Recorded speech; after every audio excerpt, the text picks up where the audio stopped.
Hello everyone, আসসালামু আলাইকুম। কেমন আছো সবাই? আশা করছি সবাই অনেক ভালো আছো। আলহামদুলিল্লাহ আমিও ভালো আছি। আমি আনাসের আম্মু তোমাদের মাঝে আরও আমার নতুন একটি কাজের ভিডিও নিয়ে চলে এসেছি।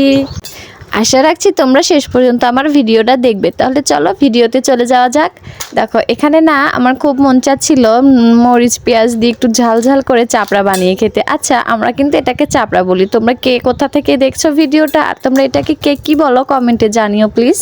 তো দেখো এখানে আমি মরিচ পেঁয়াজ আর গুঁড়ো দিয়ে একটু ভালোভাবে, এটা হচ্ছে গুঁড়ো আটা দিয়ে ভালোভাবে মেখে একটু পানি দিয়ে এরকম একটা নরম আকারের হচ্ছে একটা বানাই নিয়েছি। কি বলে এটা, সে যাই হোক তোমরা দেখে বুঝিয়ে নিও কি বলে ওটা, আমি আর এখন মুখে আসতেছে না। আর জানো তো আমি এটা কি দিয়ে ভাজবো? ওই যে দেখাইলাম না ফ্রিজে, ওইটা না গরুর গোস্তের তেল, মানে আমরা মাংসটা রান্না করছিলাম আর ওই রান্নার পরে যে উপরে তেলটা থাকে না, সেই তেলটা না আমি তুলে রাখছিলাম। এটা আমি অনেক আগে থেকেই খেয়ে আসছি, আমার আম্মু এরকম করে আমাকে ভেজে দিত আর সেখান থেকে আমি এই পদ্ধতিটা শিখছি, যেটা আমি আমার শ্বশুরবাড়িতে এসে অ্যাপ্লাই করি।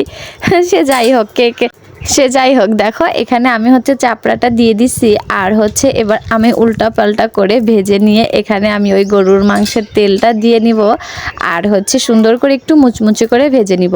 তো দেখো এটা কিন্তু আমাদের বাড়িতে সবাই খায়, কিন্তু আমি খাই জন্য কেউ আর খাইতে চায় না, বলে ওর এত পছন্দ ওই খাক।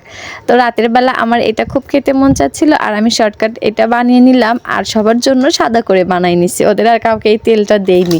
তো দেখো এখানে আমার ভাজা অনেকটাই হয়ে গেছে, তো কেমন হয়েছে তোমরা জানিও। আচ্ছা তোমরা আমার ভিডিওটাকে একটু সাবস্ক্রাইব করে দিও, আমার চ্যানেলটাকে একটু সাবস্ক্রাইব করে দিও আর আমার ভিডিওটা শেষ পর্যন্ত দেখো আর আমাকে একটু সাপোর্ট করো প্লিজ। তো দেখো তোমরা যারা আমার ভিডিওতে কমেন্ট করবে আমি চেষ্টা করব তোমাদের নামটা পরবর্তী ভিডিওতে নেওয়ার জন্য। তো দেখো এখানে আমি এক বানাচ্ছিলাম, এক খাচ্ছিলাম আর এক বাদ বাকি যে কাজগুলো এলোমেলো ছিল সেগুলো গুছিয়ে নিচ্ছিলাম। তো তোমাদের আমার ভিডিও দেখতে কেমন লাগে কমেন্টে জানিও আর ততক্ষণ তোমরা ভালো থেকো, সুস্থ থেকো, আমার জন্য দোয়া রেখো আর আমার চ্যানেলটাকে অবশ্যই সাবস্ক্রাইব করে দিও। আজ আমি আসছি, সবার সুস্থতা কামনা করছি আর আমাদের জন্য দোয়া রাখবে সবাই। আজকে আসি, বাই, আল্লাহ হাফেজ সবাইকে।